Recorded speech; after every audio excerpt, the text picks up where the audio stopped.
Video பார்க்குற அனைவருக்கும் வணக்கம். இது உங்கள் ரெஸ்லிங் கிங் தமிழ். நான் உங்கள் ரகுமான்.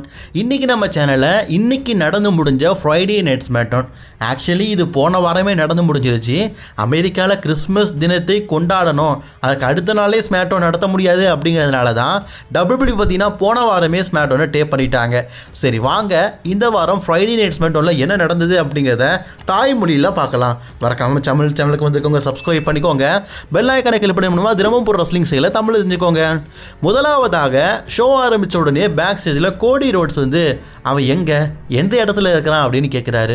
ட்ரூ இன்னும் இந்த இடத்துக்கு வரல, அவன் என்கிட்ட பர்சனலாக பேசணும்னு சொல்லிட்டு நிற்கிறான், நீ மீண்டும் மூடுக்குத்தனமாக நடக்காத அப்படிங்கிற மாதிரி ஸ்மாக்டவுன் ஜெனரல் மேனேஜர் கோடிஸ்க்கு அட்வைஸ் பண்ணுறாரு. அண்ட் மிஸ் பார்த்தீங்கன்னா ஸ்மாக்டவுன் ஜெனரல் மேனேஜரை பார்த்து, என்ன பாருப்பா, இன்னைக்கு நீ ஜோ என்ட்ரி கூட ஒரு மேட்ச் வச்சிருக்க, ஆக்சுவலி எனக்கு பிஸியான ஷெடியூல் நிறைய இருக்குது, அவங்க கூட மேட்ச் விளையாடுறதுக்குலாம் எனக்கு விருப்பம் இல்லை அப்படிங்கிற மாதிரி சொல்கிறாரு. மிஸ்ஸு இது கிறிஸ்மஸ் டைமு, மேட்ச் எல்லாம் புக் பண்ணியாச்சு, இப்போ ஜோ என்ட்ரி ஸ்டேஜில் ஒன்றை பற்றி தான் பாடிக்கிட்டு இருக்கான், ஃபஸ்ட்டு நீ அதை போய் கவனி அப்படிங்கிற மாதிரி சொல்கிறாரு. ஆமாங்க, மெயின் ஷோவில் ஜோ என்ட்ரியை பற்றி தான் ஜோ என்ட்ரி மிஸ்ஸை பற்றி தான் கழுவி ஊற்றிட்டு இருக்காரு. Jingle bell jingle bell jingle all the way, இந்த பாட்டை கேள்விப்பட்டிருப்பீங்கல்ல, அதே பாட்டை மிஸ்ஸுக்கு ஏற்ற மாதிரி பாடுறாங்க. ஜிங்கிள் பெல்லுக்கு பதிலாக தான் மிஸ்ஸுக்கிட்ட டைனி பால் இருக்குல்ல. ஆனால் உண்மையிலேயே சொல்கிறாங்க, உண்மையிலேயே இந்த ஜோ என்ட்ரி பெஸ்ட்டு என்டர்டெய்னர். இன்றைக்கி டபிள்யூபிள்யூடைய மெயின் ஷோவில் ஒரு முதல் மேட்சை விளையாடி இருக்காரு, என்டர்டெய்னரை செம்மையாக பண்ணியிருக்காரு. ஆக்சுவலி இந்த பாட்டை கேட்டு மிஸ்ஸுக்கு கடுப்பாகி பார்த்தீங்கன்னா, என் டைனி பாலை பற்றியே பேசிகிட்டு இருக்கீங்களடா, உங்களுக்கு என்னடா வேணும் அப்படின்னு சொல்லிட்டு கோவப்பட்டு கத்திக்கிட்டு இருக்காரு. அப்போது அந்த இடத்துக்கு நிக்கோலர் ஸ்மாக்டவுன் ஜெனரல் மேனேஜர், உங்களுக்குள்ளே இருக்கிற பஞ்சாயத்து பெரிய பஞ்சாயத்து தான், இதை பேசி தீர்த்துக்க முடியாது, இப்போ இந்த மேட்ச் நடக்கல, இது கிறிஸ்மஸ் ஹாலிடே, ஸோ இதை நான் ஹாலிடே சீசன் மேட்சாக கன்ஃபார்ம் பண்ணுறேன் அப்படிங்கிற மாதிரி சொல்கிறாரு. அதாவது சுற்றி கிஃப்டாக இருக்கலாங்க, அந்த கிஃப்ட்டுக்குள்ளே ஒரு சில வெப்பன்ஸ் இருக்கும், சண்டை போடும்போது அந்த வெப்பன்ஸ் எடுத்து அடிச்சுக்கலாம், இதுதான் இந்த மேட்சோட ரூல். மேட்சும் ஆரம்பிக்குது. அடா இந்த மேட்சை பார்த்து எம்பூட்டு நாளாச்சு, உண்மையிலேயே அழகாகவும் சூப்பராகவும் கொண்டு போகிறாங்க. இதில் ஒரு சில மூமெண்ட்டை உங்ககிட்ட நான் சொல்லணும்னு ஆசைப்பட்றேன். ஜோ என்ட்ரி கிஃப்ட் பாக்ஸை ஓப்பன் பண்ணும்போது எலைஸ் மாதிரி இவரும் பார்த்தீங்கன்னா கிட்டார் எடுக்காரு, நானும் கிட்டார் எடுக்கிறேன்னு எடுத்தா தம்மா தூண்டுக்கு இருக்குதுங்க, என்னடா இது, சரி இன்னொரு பாக்ஸ் எடுக்கலான்னு பார்த்தா டைனி பாலு, அவருக்கு டைனி பால் எங்கே போனாலும் விடாது போல இருக்குது. அதுக்கப்புறமா ஜோ என்ட்ரி, ஓட்டிஸு, அந்த முயல் குட்டி மனிதன், அதுக்கப்புறமா அகிரா தொசாவா, இவங்க எல்லாருமே சேர்ந்து மிஸ்ஸை பந்தாடிட்டானுங்க. ஒவ்வொருத்தரும் தூக்கி போட்டு மிதிச்சிட்டானுங்க. அதுலேயும் குக்கீஸ்லாம் தூக்கி மிஸ்ஸோடைய வாயில் வச்சுக்கிட்டு அகிரா தொசாவா ஸ்லாப் பண்ண மூமெண்ட்லாம் நல்லா இருந்தது. சரி, அந்த முயல் குட்டி மனிதன் வேறு யாருமே இல்லை, செல்லா குட்டி நம்ம ஆட்ருத்து தான், ஆட்ருத் நான் தான் அப்படிங்கிறத ரசிகல் பண்ணி தான் காட்டிட்டாரு. அண்ட் ஃபைனலி பார்த்தீங்கன்னா டேபிள் மேலே ஒரு சோக் ஸ்லாமை போட்டு இந்த மேட்ச்சில் ஜோ என்ட்ரி மிஸ்ஸை பீட் பண்ணி வின் பண்ணிட்டாரு. கிறிஸ்மஸ் மேட்ச்னா இப்படி தான் என்டர்டெயின்மெண்ட்டாக கொண்டு போகணும், சூப்பராக கொண்டு போனாங்க. ஜோ என்ட்ரி வெற்றி பெற்றதுக்கு அப்புறமா ஆட்ரூத்து, Joe entry, Otis and Akira தொசாவா எல்லாருமே சேர்ந்து ஜோ என்ட்ரியோடைய போஸை வச்சுருப்பாங்க பாருங்களேன், உண்மையிலேயே அழகாக இருந்ததுங்க. இப்படிப்பட்ட மூமெண்ட்லாம் கிடைக்க கொடுத்து வச்சுருக்கணும், ஏன்னா எப்போமா தான் நடக்கும். அப்படியே பேக் ஸ்டேஜுக்கு போகணுன்னு வைங்களேன், ஆக்சியம் டீம் கிட்ட கார்மலைஸ் பேசிகிட்டு இருக்காரு. அப்போது பின்னாடி யாரும் நிற்கிறா, வேறு யாருமே இல்லை, நம்ம இஜியோ ட்ராகனாவை தான். காய்ஸ், நீங்கள் ஏதோ பேசிகிட்டு இருக்கீங்கல்ல, இப்போது கார்மலைஸ் மீண்டும் ஒரு வாய்ப்பு கேட்குறாரு, எனக்கு யூஎஸ் சாம்பியன்ஷிப்பான வாய்ப்பு தானே, போன வாரம் எனக்கு கூட டேக் டீமாக இணைந்து நீ டிஓஐ டீமை எதிர்கொள்ளதுக்கு உதவி பண்ண, ஸோ அதனாலேயே இன்றைக்கி அந்த யூஎஸ் சாம்பியன்ஷிப்பான வாய்ப்பை நான் உனக்கே தாரேன் அப்படின்னு ஒத்துக்கிட்டாருங்க. ஸோ இன்றைக்கி உங்களுக்குள்ள யூஎஸ் சாம்பியன்ஷிப் மேட்ச் நடக்க போகுது. அண்ட் ட்ரூ மேக்லின்டைய ஸ்மாக்டவுனுக்கு அறிவாயிட்டார். கோடி ரோட்ஸ் இன்றைக்கி ஷோ ஆரம்பிச்சதுலேருந்து உங்களை தேடிக்கிட்டு இருக்காரு அப்படின்னு சொல்லும்போது, அவன் ஏன் கண்ணில் படாமல் இருக்கிற வரைக்கும் நல்லது தான், ஏன்னா நான் இன்றைக்கி எடுக்கிற முடிவு ரொம்பவே முக்கியமான முடிவு, ஒருவேளை கோடி என் கண்ணில் பட்டானா ஏன்டா பட்டோன்னு சொல்லிட்டு கண்டிப்பாக வேதனைப்படுவான், அதனால் என்னை பார்க்காம இருக்குது நல்லதுன்னு சொல்லிட்டு ட்ரூ மேக்லின்டர் ஒரு வார்னிங் மெசேஜை சொல்கிறாரு. அண்ட் பேக் ஸ்டேஜில் இருந்து, பேக் ஸ்டேஜ்னு சொல்ல முடியாது, தனக்குன்னு சொல்லி ஒரு செட்டப் ரெடி பண்ணியிருக்காரு. அலிஸ்டா பிளாக் ஒரு ப்ரோமோ பேசுகிறாரு. அதாவது அலிஸ்டா பிளாக்குக்கும் சரி டேமியன் ப்ரீஸ்ட்டுக்கும் சரி 6 மாதமாக ஸ்டோரி லைன் போயிட்டுருக்கலாம். இதை முடிவுக்கு கொண்டு வரணும்ல, அதனால் நான் ஒரு முடிவு பண்ணிக்கிறேன். அலிஸ்டர் பிளாக் முடிவு பண்ணுறாரு. நெக்ஸ்ட் வீக் நடக்க போகிற ஃப்ரைடே நைட் ஸ்மாக்டவுனுடைய 3 hour ஷோவாக நடக்க போகுது. அதில் நான் வந்து அகெயின் ஒன்று சேலஞ்ச் பண்ணுறேன், ஃபைனலாக நமக்குள்ள ஒரு மேட்ச்சு அப்படிங்கிற மாதிரி சொல்கிறாரு. ஸோ நெக்ஸ்ட் வீக் நடக்க போகிற ஃப்ரைடே நைட் ஸ்மாக்டவுனில் அலிஸ்டர் பிளாக்குக்கும் டேமியன் ப்ரீஸ்ட்டுக்கும் கடைசியாக ஒரு மேட்ச் நடக்க போகிறது. அண்ட் அப்படியே பேக் ஸ்டேஜுக்கு போனோம்னு வைங்களேன், ஜேட் கார்கள் ஒரு சின்ன ஸ்பீச் கொடுக்குறாங்க. சும்மா ஏன்னா வந்து மிஷின் வந்து இன்வால்வ்மெண்ட் பண்ணிகிட்டு இருக்கா, வம்பெழுத்துட்டு இருக்கா, இதை நான் முடிவு கொண்டு வந்து வரதுக்காக நெக்ஸ்ட் வீக் வந்து நான் மிஷினை ஸ்மாக்டவுனில் சேலஞ்ச் பண்ணுறேன். உங்கள் சாம்பியன் ஆகிய நான் சேலஞ்சரை அக்செப்ட் பண்ணிட்டேன், சேலஞ்சருடைய பதில் என்னன்னு கேட்டு சொல்லுங்கன்னு சொல்கிறாங்க. அண்ட் இது எல்லாத்தையுமே பார்த்தீங்கன்னா பிஃபார்ம் வந்து டிவியில் பார்த்துட்டு இருக்கிறாங்க. இது எல்லாத்தையுமே தெரிஞ்சுக்கிட்ட மிஷின் வந்து அவன் என்ன சேலஞ்ச் பண்ணியிருக்கிறான், நெக்ஸ்ட் வீக் வந்து நான் ரெடியாக இருக்கிறேன் மிஷின், நான் வந்து நெக்ஸ்ட் வீக் வந்து அவளை எதிர்த்து மோத போகிறேன் அப்படிங்கிற மாதிரி சொல்கிறாங்க. ஸோ நெக்ஸ்ட் வீக் பார்த்தீங்கன்னா மிஷின் மியா எம்முக்கும் ஜேட் கார்களுக்கும் ஒரு மேட்ச் நடக்க போகுது. அது இந்த நேரத்தில் அஃபிஷியலாக இருக்குங்க. அண்ட் அதே மாதிரி இப்போ லாஸ்ட் லெஜெண்டோடைய நேரம். லாஸ்ட் லெஜெண்ட் இன்றைக்கி யார் கூட மோத போகிறாங்கன்னா ஷார்லட் ஃப்ளேர் கூட தான் ஒரு சிங்கிள்ஸ் மேட்ச் விளையாட போகிறாங்க. லாஸ்ட் லெஜெண்ட் உண்மையிலேயே ஒரு நயா ஜாக்ஸ் மாதிரியான ஹெவி வெயிட் ரெஸ்லர். அவங்க கூட வீழ்த்துறது அப்படிங்கிறது சாதாரண விஷயம் இல்லை. ஆனால் ஷார்லட் ஃப்ளேர் ரொம்பவே நுணுக்கமாக இந்த மேட்சை கொண்டு போனாங்க. ரோலப் முறையில் இந்த மேட்ச்சில் வெற்றி பெற்றுட்டாங்க. எஸ், ரோலப் முறையில் இன்றைக்கி தோற்று போயிட்டாங்க Lash Legend. So Lash Legend டபிள்யூக்கு வந்ததுக்கப்புறமா இந்த மெயின் ராஸ்டரில் தோக்குற முதல் மேட்சுங்க. அண்ட் அப்படியே பேக் ஸ்டேஜில் பார்த்தோன்னு வைங்களேன், ட்ரிக் வில்லியம்ஸ் வந்து ஸ்மாக்டவுன் சைடு வந்திருக்காரு. ஸ்மாக்டவுன் ஜெனரல் மேனேஜரை பார்த்து நான் ஃப்ரீ ஏஜெண்டாக இருக்கிறேன், ரால என்னன்றதுக்கு முயற்சி பண்ணுறாங்க, அதுக்கு முன்னாடியே நான் ஸ்மாக்டவுனில் எடுத்துக்கோங்க அப்படிங்கிற மாதிரி பேசிகிட்டு இருக்காரு. அப்போ அந்த இடத்துக்கு வந்த கோடி ரோட்ஸ், நான் கொஞ்சம் தனியாக பேசணும்ப்பா, ஓகே சாம்ப் நீ பேசு அப்படின்னு சொல்லிட்டு போகிறாரு. அவர் என்ன பேசுகிறாருன்னா, ட்ரூ மக்கின்டர் இன்றைக்கி அப்பாலஜி கேட்பான், நான் ஒரு முக்கியமான முடிவுகள் எடுக்கணும்னு சொல்கிறான். அது என்ன முடிவுகள்னு கேட்கும்போது எனக்கு தெரியல, அவன் ஒரு ஸ்டெபிலேஷன் சொல்கிறான், அது என்னன்னு எனக்கு தெரிலப்பா, வந்து பார்த்தா தான் தெரியும் அப்படிங்கிற மாதிரி சொல்கிறாரு. அண்ட் அதே நேரத்தில் ஒரு முக்கியமான விஷயம், ட்ரிக் வில்லியம்ஸ் மீண்டும் வராரு. சாம்ப் நீ சாம்ப் தான், ஆனால் நான் TNA சாம்பியன், இதை தவிர்த்து நான் வந்து 2 time NXT champion, north American champion, நானும் பல பட்டங்களை வெற்றி பெற்றிருக்கிறேன். ஸோ நான் இந்த பிராண்டில் வரதுக்கு முயற்சி செய்வேன் அப்படிங்கிற மாதிரி சொல்லும்போது ஓகே கங்க்ராட்ஸ் அப்படின்னு சொல்லிட்டு போயிறாரு கோடி ரோட்ஸ். அண்ட் அதுக்கப்புறமா பார்த்தீங்கன்னா இஜியோ டிராகனோவோடைய நேரம். எஸ், கார்மெலோ ஹைஸுக்கு அகேன்ஸ்டாக யுனைடெட் சாம்பியன்ஷிப் மேட்ச் நடக்க போகுது.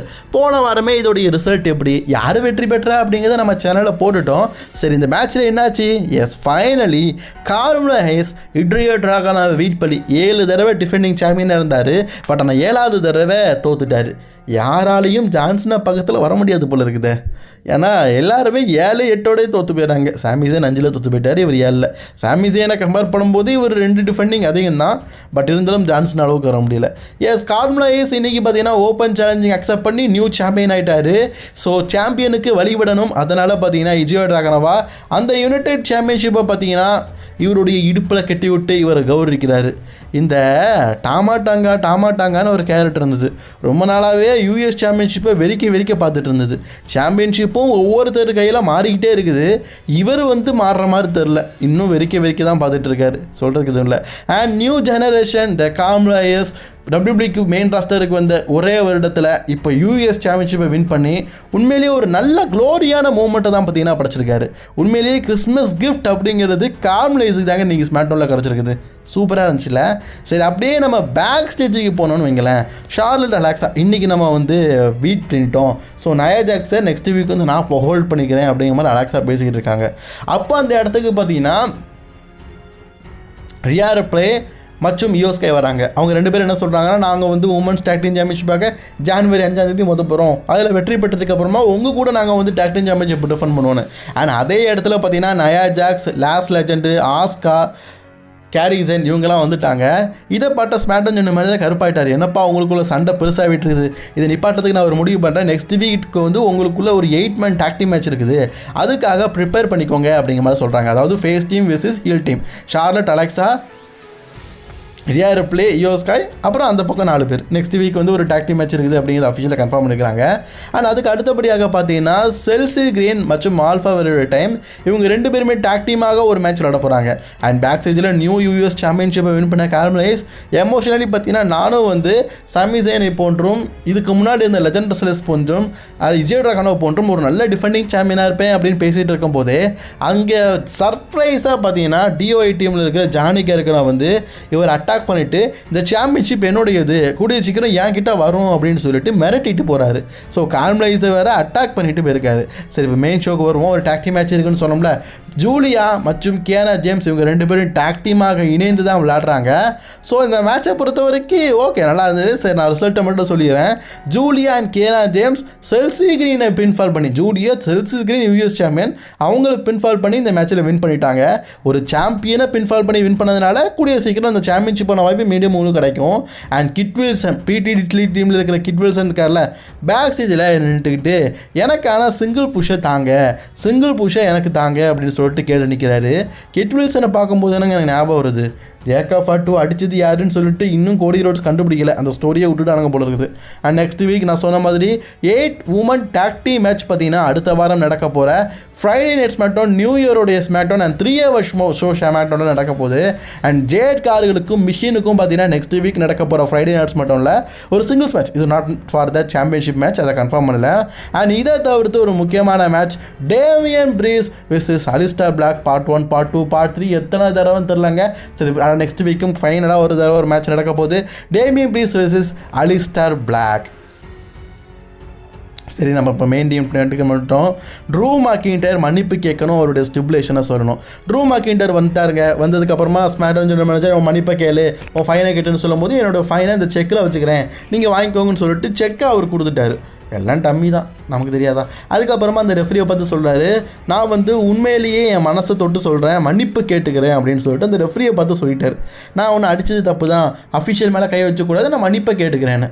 அதாவது ஒரு மன்னிப்பும் வைப்பார், பின்னாடி ஒன்று சொருவம் இல்லை அதுவும் பண்ணுறாரு. என்ன சொல்கிறாருன்னா, ஃபஸ்ட்டு மன்னிப்பு கேட்டுட்டு 2வது சொல்கிறாரு, நான் உண்மையிலேயே ஒன்றை மாதிரி ஒரு பலவீனமானவனை அட்டாக் பண்ணியிருக்கக்கூடாது, இதை பார்த்தோம் மனைவி என்ன நினச்சிருப்பா, ட்ரூ மாக்கின்டர் மாதிரி ஒரு கட்டுமஸ்தான ஒரு கனவே இல்லையே அப்படின்னு சொல்லிட்டு ஏங்குவாள்ல, என்ன மாதிரி கனவே இல்லைன்னு சொல்லிட்டு ஏங்குவாள்ல, உன்னுடைய பிள்ளைங்கள்லாம் என்ன மாதிரி ஒரு திறமையான அப்பா இல்லைன்னு சொல்லிட்டு ஏங்குவாங்கல்ல, அதுக்காக நான் மன்னிப்பு கேட்டுக்கிறேன் அப்படின்னு சொல்லிட்டு 2வது போட போகிறாரு. ஃபஸ்ட்டு மன்னிப்பு கேட்க மாதிரி கேட்டுட்டு டபிள்யூபிள்யூக்கு வந்துட்டு அதுக்கப்புறமா அவருடைய காட்டுறாரு. பார்த்தீங்களா, அவள் பாவங்க அந்த ரெஃபரி அப்படி பார்க்குறாரு, என்னடா அது இப்படிலாம் பேசுகிறான்னு.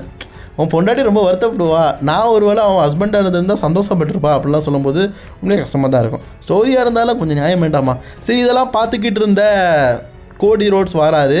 கோடி ரோட்ஸ் வந்த உடனே பார்த்தீங்கன்னா இப்போ என்னுடைய பிரச்சனை முடிஞ்சிடுச்சு, இப்போ என்னுடைய ஸ்டிபுலேஷனை சொல்ல வேண்டிய நேரம், உனக்கும் எனக்கும் நிறைய தடவை டபிள்யூபிள்யூல யூஎஸ்ஏ நடந்துடுச்சு, இந்த தடவை நடக்க போகிறது யூஎஸ்ஏ நடக்க போகிறது கிடையாது, ஜெர்மனியில் பெர்லினில் நடக்க போகுது. எப்போ டேட்டை கூட சொல்கிறாங்க, கரெக்டாக ஜனவரி 9 உன்னோட அன்டிஸ்பியூட்டட் யூனிவர்சல் சாம்பியன்ஷிப்பை பெர்லினில் நீ டிஃபெண்ட் பண்ணணும். அதுவும் இந்த மேட்ச் வந்து ஸ்டீல் ஸ்டேஜ் மேட்சாக இருக்கணும். ஸ்டீல் ஸ்டேஜில்ங்க 3 ஸ்டேஜ், 3 ஸ்டேஜ்னா 3 விதமான ஸ்டேஜோட மிஷின் மேட்ச் நடக்கும். இதை பற்றி நம்ம ஆல்ரெடி சொல்லிட்டோம், ரைபேக்கும் ஜான்சனாக்கும் ஒரு மேட்ச் நடந்ததில் அதே மாதிரின்னு கன்ஃபார்ம் பண்ணியாச்சு. ஸோ கோவத்தில் ட்ரூ மாக்கின்டர் ஒரு விஷயம் சொல்லிட்டாரு, இந்த மேட்ச்சில் உன்னை சாகடிச்சிடுவேன், செத்ததுக்கு அப்புறமா உங்கள் அப்பா ஆல்ரெடி செத்து போயிருக்காம்ல, அவன்கிட்ட நான் எப்படி இருக்கேன்னு கேட்டேன்னு சொல்லு அப்படிங்கிற மாதிரி கோவத்தில் ஒரு வார்த்தை விட்டுட்டாரு. கடுப்பான கோடி ரோட்ஸ் ஒரு அட்டாக் பண்ணதுக்கு போகிறாரு. ஸ்மாக்டவுன் டென்ட் மேட்ச்சில் ஒரு பிடிச்சிருந்தார்ல, லைட்டாக உதரும் போது அவருக்கு மேலே ஒரு அடிபட்டுட்டுங்க, அவர் கீழே விழுந்துட்டார். இந்த வாய்ப்பை பயன்படுத்திக்கிட்ட ட்ரூ மாக்கின்டர் கோடி ரோட்ஸுக்கு கிளைமோர் போட்டு அந்த சாம்பியன்ஷிப்பை தூக்கி காட்டி இது கூடிய சீக்கிரம் என் பக்கம் வரப்போகுது அப்படிங்கிறத காட்டி இன்றைக்கான ஸ்மாக்டவுனை முடிச்சிட்டாங்க. இன்றைக்கான ஸ்மாக்டவுன் டேப்பிங்காக இருந்தாலும் நல்லா இருந்தது. உங்களுக்கு பிடிச்சிருந்தா இல்லையா அப்படிங்கிறத கமெண்ட் பண்ணிக்கோங்க. மோர் வீடியோஸ் பார்க்க சேனலை சப்ஸ்கிரைப் பண்ணிக்கோங்க. அண்ட் கேஸ், ஸ்மாக்டவுன் முடிஞ்சதுக்கப்புறம் ஒரு செக்மெண்ட் நடந்திருக்குது. சோலோ சிக்காவோட டீம் வந்து கோடி ரோட்ஸை அட்டாக் பண்ணும்போது அந்த இடத்துல ஊசோஸ் மற்றும் சிஎம் பாங் வந்து காப்பாற்றுறாங்க. இதில் நம்ம சிஎம் பாங்கு தாங்க ஹைலைட்ஸு. சோலோ சிகாவுடைய சம்மோன் ஸ்பைக்கு ஃபினிஷர் இருக்குல்ல, அதை சோலோ சிகாவுக்கே போட்டு உண்மையிலேயே அந்த மிரலை வச்சுட்டாருங்க. உண்மையிலேயே அது பார்க்கறதுக்கே பிரம்மாண்டமாக இருந்தது. இதெல்லாம் ஸ்மாக்டவுன் முடிஞ்சதுக்கப்புறமா நடந்திருக்குது. சரியா கைஸ்? ஏன்னா நான் ஆல்ரெடி ஸ்மாக்டவுன் முடிஞ்சதுக்கப்புறமா நடந்ததை போன வாரம் சொல்லியிருக்கேன். சொல்லலன்னு சொல்லிட்டு நீங்கள் இதெல்லாம் நடக்கலன்னு சொல்லிட்டு கேட்பீங்களா, அதுக்காக இந்த வீடியோட எண்டிங்கில்